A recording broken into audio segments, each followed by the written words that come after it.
வணக்கம். இந்த வீடியோவில் நம்ம வந்துட்டு பட்டர்ஃப்ளை படத்தோட ரிவ்யூ தான் பார்க்க போகிறோம். இந்த படத்தை பற்றி பார்த்தீங்கன்னா ரத்னகுமார் அது 29 படத்தை டைரக்ட் பண்ணியிருந்தார் இல்லையா, அவர் வந்து அந்த படத்தை ப்ரொமோஷன் பண்ணும்போது இந்த படத்தையுமே சேர்த்து வந்து ஒரு வார்த்தை சொல்லியிருப்பார். பட்டர்ஃப்ளை படம் இருக்குது அப்படி சொல்லியிருப்பார். சரி, அந்த படத்தை வந்து பார்க்க போயிருந்தேன். அந்த படத்தை பார்த்து முடிச்சாச்சு. இந்த படம் வந்து பார்த்தீங்கன்னா ரொம்பவே லிமிட்டடான ஒரு ரிசோர்ஸஸ் தாங்க. மிஞ்சி போனால் ஒரு 5-6 பேர் தான் நடிச்சிருப்பாங்க இந்த படத்தை மொத்தமாகவே. ஏன்னா படம் ஆரம்பிக்கும் போது எப்படி ஆரம்பிக்கிறாங்கன்னா, கௌரி அப்படின்னு ஒரு பொண்ணு இருக்காங்க. அவங்களுக்கு மேரேஜ் ஆகி அவங்க ஹஸ்பண்ட் இறந்து போயிட்டாங்க. இறந்து போய் ஒரு 6 மாதம் கிட்ட வந்துட்டு அவங்க யாருமே மீட் பண்ணாமல் தனியாக ஒரு அப்பார்ட்மெண்ட்டில் வாழ்ந்துட்டு இருக்காங்க. அவங்கக்கிட்ட யாருமே நெருங்க விட மாட்டாங்க. எதனால் அப்படின்னா, அவங்கக்கிட்ட யாரும் வந்தாங்க அப்படின்னா இவங்க வந்து அவங்கள கொண்டுடுவாங்க. அப்படி இல்லைன்னா இந்த ஃபைனல் டெசிஷன் படத்தில் வந்துட்டு எதனா ஒருத்தோட போய் அது அங்கே விழுந்து இங்கே விழுந்து அது போய் யாரையும் சாவடிச்சேன் இல்லையா, அது மாதிரி இவங்க எதை எடுக்க போனாங்க அப்படின்னா அது வந்து மற்றவங்களை கொண்டுடும், மற்றவங்களை வந்து ஹர்ட் பண்ணிடும் அப்படின்னு அவங்க நினச்சிக்கிட்டு அவங்க யார்கிட்டையும் போக மாட்டுறாங்க, யாரையுமே அவங்ககிட்ட வரவும் விட மாட்டுறாங்க. இப்போது ரொம்ப வருஷத்துக்கு முன்னாடி அவங்க வீட்டில் இருந்து சன்னியாசிக்கு போன அவங்க அக்கா வந்துட்டு திரும்ப வந்திருப்பாங்க. எதுக்காகனா அவங்க தங்கச்சி வந்து இப்படி வந்து யார்கிட்டையும் பேச மாட்டுறாங்க, பழக மாட்டுறாங்கனால அவங்க அக்கா திரும்ப வந்து இவங்ககிட்ட பேசிகிட்டு இருப்பாங்க. அப்போ தான் வந்துட்டு இவங்க சொல்ல ஆரம்பிப்பாங்க, என்னால் தான் என் ஹஸ்பண்ட் இறந்து போயிட்டார் அப்படின்னு சொல்ல ஆரம்பிப்பாங்க. அங்கே வந்து கதவு ஓப்பன் ஆகுது. என்ன இந்த பழனிக்கு பக்கத்தில் இந்த ஹில் ஸ்டேஷன்லாம் இருக்கும் இல்லையா, அந்த மாதிரி இடத்துல வந்துட்டு கௌரியோடைய அவங்க அப்பா வீடு வந்து அங்கே இருக்குது. அந்த வீட்டில் யாருமே இருக்க மாட்டாங்க. ஸோ அவங்க மேரேஜ் ஆனதுனால மேரேஜ் ஆகி அவங்க ஹஸ்பண்ட் அர்ஜுன், அவங்க ஹஸ்பண்ட் பேர், ஒரு 2 வருஷம் கிட்ட ஆகிருக்கும் மேரேஜ் ஆகி. பட் அவங்களுக்கு ஒரு அண்டர்ஸ்டாண்டிங் இருக்காது, ஒரு கம்யூனிகேஷன் இருக்காது, ஒரு லவ் இருக்காது. என்னமோ அந்த கௌரி போனால தான் அவங்க ஹஸ்பண்டுக்கு வேலை போயிடுச்சு, நான் ஒரு பேட் லக்கு அப்படின்னு அவங்க நினச்சிட்டு இருப்பாங்க. ஓகேங்களா. இப்போது கௌரியும் அவங்க ஹஸ்பண்ட் அர்ஜுனும் வந்துட்டு அந்த வீட்டுக்கு போவாங்க. அந்த வீட்டில் வந்து நாசர் சார் இருப்பார். நாசர் அவர்கள் வந்து அந்த வீட்டை பார்த்துக்கிட்டு அங்கே தோட்டத்தை பார்த்துக்கிட்டு செடி வளர்த்துக்கிட்டு அந்த பட்டாம்பூச்சி வளர்த்துட்டு வந்து ஒரு சந்தோஷமாக வாழ்ந்துட்டு இருப்பார் வச்சுக்கோங்களேன். அந்த வீட்டை பார்த்துட்டு இருப்பார் மெயின்டெனன்ஸ் மாதிரி. இப்போது கௌரியும் அவங்க ஹஸ்பண்ட் அர்ஜுன் வந்து அந்த வீட்டுக்கு போகிறாங்க. போயிட்ட பிறகு அர்ஜுனோடைய திங்கிங் என்னென்னா, அவங்களுக்கு எந்த ஒரு கம்பெனியில் வேலை கிடைக்க மாட்டேங்குது. ஏன்னா அவர் ஏதோ தப்பு பண்ணிட்டதாக அவங்க மேனேஜர் வந்து அவரை பிளாக் லிஸ்ட் வந்து பண்ணியிருப்பாங்க. அதனால அவர் எங்கே போனாலும் வேலை கிடைக்க மாட்டேது. ஸோ ஸ்டார்ட் அப் கம்பெனியில் போனால் தான் அவருக்கு வேலை கிடைக்கும். பட் ஸ்டார்ட் அப் கம்பெனி போகிறதுக்கு முன்னாடி என்ன கேட்குறாங்கன்னா, நீங்கள் எதாவது பணம் கொண்டு வாங்க, ஒரு 2 crores கிட்ட கொண்டு வந்து இன்வெஸ்ட்மெண்ட் பண்ணிங்க அப்படின்னா நீங்கள் வேல்யூவும் செய்யலாம், நீங்கள் பார்ட்னராக ஆகிடலாம் அப்படி சொல்லி ஸ்டார்ட் அப் கம்பெனி வந்து அவளை வந்து சொல்கிறாங்க. ஸோ அதுக்கு பட் என்ன ஆகுதுன்னா, அந்த ஸ்டார்ட் அப் கம்பெனிக்கு போகிறதுக்கு எந்த ஒரு பணமும் இல்லாததுனால இவர் வேலைக்கும் போகாமல் சும்மா இருக்கார். இப்போ இந்த வீட்டுக்கு வந்துட்டாங்க. இப்போது கௌரி வந்துட்டு ஏதோ ஒரு விஷயத்தை வந்துட்டு அவங்க ஹஸ்பண்ட் சொல்ல ட்ரை பண்ணிகிட்டே இருக்காங்க. எதனாலனா, என்னை மேரேஜ் பண்ணனால தான் அவங்களுக்கு வேலை போயிடுச்சு அண்டு ஏதோ ஒரு விஷயத்தை வந்து அவங்க மறைச்சிக்கிட்டே இருப்பாங்க. அதை வந்து ஒரு டைரி எடுத்து ஒரு புக் எடுத்துப்பாங்க. அந்த புக் எடுத்து அது பின்னாடி வந்து எழுதியிருப்பாங்க. என்ன எழுதுவாங்க அப்படின்னா, அவங்க வந்து ஆல்ரெடி ஒருத்தனை லவ் பண்ணி அவங்கள ஒன்றா இருந்துட்டு அந்த பையன் வந்து இவங்களை ஏமாற்றி போயிடுவாங்க. அதுக்கு அடுத்தபடியாக இவங்க ஹஸ்பண்ட் வந்து மேரேஜ் பண்ணியிருப்பாங்க. கௌரி வந்து அவங்க ஹஸ்பண்டுக்கு எதை சொல்ல ட்ரை பண்ணிக்கிட்டே இருப்பாங்க. 2 வருஷம் ஆகியுமே எதுவுமே சொல்லாமல் அப்படியே மறைச்சிட்டே இருப்பாங்க. அதை சொல்கிறதுக்காக தான் இந்த இடத்துக்கு கூட்டிகிட்டு வந்திருப்பாங்க. பட் இப்போயுமே வந்துட்டு அவங்க வேலை இல்லைன்னு சொல்லிட்டு அவர் ரொம்ப ஸ்ட்ரெஸ்ஸாக இருந்துகிட்டு இருப்பார். இப்போ போய் சொல்லணுமான்னு அவங்க யோசிச்சுட்டு இருப்பாங்க. அப்போது ஒரு புக் எடுத்து அந்த புக்குக்கு பின்னாடி வந்துட்டு இந்த மாதிரி அவங்களுடைய ஒரு சீக்ரெட்டான விஷயத்தை வந்து எழுதிட்டு இருப்பாங்க.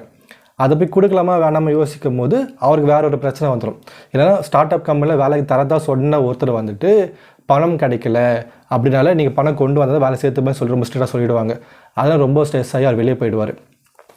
இப்போ வந்துட்டு அவங்க யோசிச்சுட்டே இருப்பாங்க, என்ன பண்ணலாம் யோசிச்சுட்டே இருக்கும்போது அவர் என்ன பண்ணுறார், சடனாக வீட்டுக்கு வெளியே போயிட்டு தம் அடிக்க போயிருப்பார்.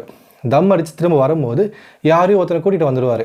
அது யார் அப்படின்னா, அர்ஜுனோடைய காலேஜ் படிக்கும் போது அந்த காலேஜ் ஃப்ரெண்ட், அவர் கிளாஸ்மேட், அவர் வந்து திரும்ப கூட்டிகிட்டு வந்துடுவார். இப்போது இதை பார்த்தோன்னே கௌரிக்கு ரொம்ப ஷாக்கு. யாரா இவன் திரும்ப இங்கே வந்து நின்றுட்டுருக்கேன் அப்படின்னு. ஏன் அப்படின்னா, அந்த ஆள் வந்து சூர்யா சொல்லுவாங்க. அந்த சூர்யா வந்து கூட்டிகிட்டு வந்துடுவார். இந்த சூர்யாவை தான் கௌரி வந்து லவ் பண்ணியிருப்பாங்க காலேஜில் படிக்கும் போது. பட் இந்த காலேஜில் படிக்கும்போது லவ் பண்ண விஷயம் யாருக்குமே தெரியாது. அந்த காலேஜுக்கே தெரிய வச்சுக்கோங்களேன். இப்போது இந்த சூர்யா வந்துட்டு காலேஜ் படிக்கும்போது வேறு ஒரு பொண்ணு கூட லவ் பண்ணி அது பெரிய ஒரு பிரச்சனையாக மாற்றி அங்கே காலேஜ் விட்டு அவர் ஓடி போயிருப்பார். அதனால இந்த பொருளுடைய லவ்வும் வந்து பிரேக்கப் ஆகிருக்கும். இப்போ கௌரிக்கு வந்து ஒரு பயம், ஐயோ நம்ம லவ் பண்ணது, நம்ம ஒன்றா இருந்ததை நம்மளுடைய ஹஸ்பண்டுக்கிட்ட போய் சொல்கிறோம் போல்.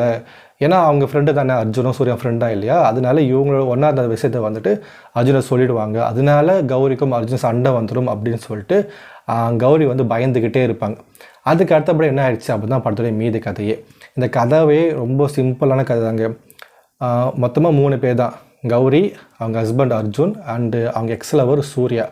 இப்போ இந்த 3 பேரை வச்சு அடுத்த ஒரு 1.5 மணி நேரத்துக்கு கதை கொண்டு போயிருப்பாங்க.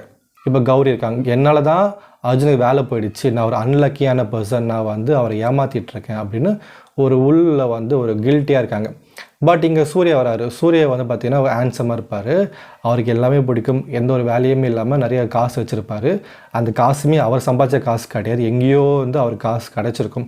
அந்த காசு வச்சுட்டு ஊர் ஃபுல்லாக சுற்றிட்டு ஜாலியாக இருப்பார். இப்போது சூர்யாவை பார்க்கும்போது அர்ஜுனுக்கு வந்து பொறாமையாக இருக்கும், நம்மளுக்கு எதுவுமே இல்லை, பட் அவன் எதுவுமே இல்லாமல் இருந்தாலுமே அவனுக்கு காசும் கிடைக்குது, அவன் ஹாப்பியாக இருக்கான்னு சொல்லிட்டு இந்த மாதிரி சின்ன சின்ன கான்ஃப்ளிக்ட் வச்சு படத்தை கொண்டு போயிருப்பாங்க. ஒரு கால்ஃப் பால் ஒன்று இருக்கும், அந்த கால்ஃப் பால் வந்து அந்த வீட்டில் வந்து ஓரமாக இருக்கும். அது வந்து எங்கேயோ வந்து கீழே விழும், அது திரும்ப திரும்ப எடுத்து எங்கே வச்சுருப்பாங்க, திரும்ப அது அவங்க கிட்டே வந்துகிட்டே இருக்கும். ஓகேங்களா? இப்போ அந்த கால்ஃப் பாலை வச்சு அந்த ட்ரூத் ஆர் டேர்னு ஒரு கேம் விளையாடுவாங்க. அப்போது சண்டை நடக்கும், அந்த சண்டைக்கு அப்புறமே அந்த கால்ஃப் பால் தூக்கி வெளியே போட்டுருவாங்க. திரும்ப அந்த கால்ஃப் பால் வீட்டுள்ள வந்துடும், திரும்ப அந்த சண்டை போடும்போது கால்ஃப் பால் வெளியே போயிடும். இந்த மாதிரி அந்த கால்ஃப் பால் வச்சு ஒரு கதை ஒன்று எடுத்துகிட்டே இருப்பாங்க, கடைசியாக எடுத்துகிட்டே இருப்பாங்க. கடைசியாக பார்த்தீங்கன்னா படத்தை எங்கெங்கேயோ கொண்டு போய் ஏதோ அந்த ஃபைனல் டெஸ்டினேஷன் படத்தில் வர மாதிரி இந்த கால்ஃப் பால்னால தான் அவங்க ஹஸ்பண்ட் வந்து உயிர் வந்து போயிருக்கும். ஓகேங்களா? அந்த கால்ஃப் பாலை வந்து என்ன தான் பண்ணாலுமே அந்த கால்ஃப் திரும்ப வந்துடுது. இது வந்து தற்செயலாக நடந்ததா, இல்லை இது கௌரியோடைய அந்த பேட் லக்கால் நடந்ததான்ற மாதிரி அந்த ஒரு கன்ஃபியூஷனாகவே வந்து கௌரி இருந்துகிட்டே இருப்பாங்க. படம் பார்த்தீங்கன்னா ரொம்ப போரு, ரொம்ப லேகாக தான் இருந்தது. ஒரு பாயிண்ட் கிடையாது, இதை நோக்கி தான் படம் போயிட்டுருக்கு கிடையாது. படம் ஆரம்பத்திலே சொல்லிடுவாங்க அவங்க ஹஸ்பண்ட் இறந்து போயிட்டார், அந்த கதையை தான் இந்த படம் சொல்லிட்டு இருப்பாங்க. தெரிஞ்சு போயிட்டு நம்மளுக்கு ஹஸ்பண்ட் இறந்து போயிடுவான்னு தெரிஞ்சு போயிடுது. பட் அதையே கொஞ்சம் இன்ட்ரெஸ்டிங் கொண்டு போயிருக்கலாம். படமாக ஒரு இன்ட்ரெஸ்டிங்காக இல்லைங்க, ரொம்ப லேகாக தான் இருந்தது. எனக்கு வந்து இந்த படம் ஒர்க் அவுட் ஆகலை. தமிழில் வந்து ஒரு டிஃப்ரெண்டான படத்தை ட்ரை பண்ணியிருக்காங்க, ரொம்ப லோ பட்ஜெட்டில், ஒரு கம்மி லொக்கேஷனில், ஒரு 4-5 பேர் மட்டுமே வச்சு ஒரு படம் எடுக்க ட்ரை பண்ணியிருக்காங்க. ஏதோ டிஃப்ரெண்ட் அட்டம் பண்ணியிருக்காங்க. எனக்கு வந்து இந்த படம் ஒர்க் அவுட் ஆகலை. மேபி நீங்கள் பார்த்தா ஒர்க் அவுட் ஆகலாம், அது உங்களுடைய டேஸ்ட் ஆஃப் படத்தை பார்க்க தான், அது பொறுத்து தான் இருக்குது. எனக்கு தெரிஞ்சு இது கமர்ஷியல் படம் கிடையாது, அதே சமயம் ஆர்ட் ஃபிலிமும் கிடையாது. ஏதோ சூப்பர் நேச்சுரல் விஷயம் இருக்குது, அது வந்து இவங்களை தேடி வந்துக்கிட்டே இருக்குது, இது வந்து இங்கே நடக்கும் அப்படின்னு வந்து தீர்ப்பு எழுதிட்டாங்க.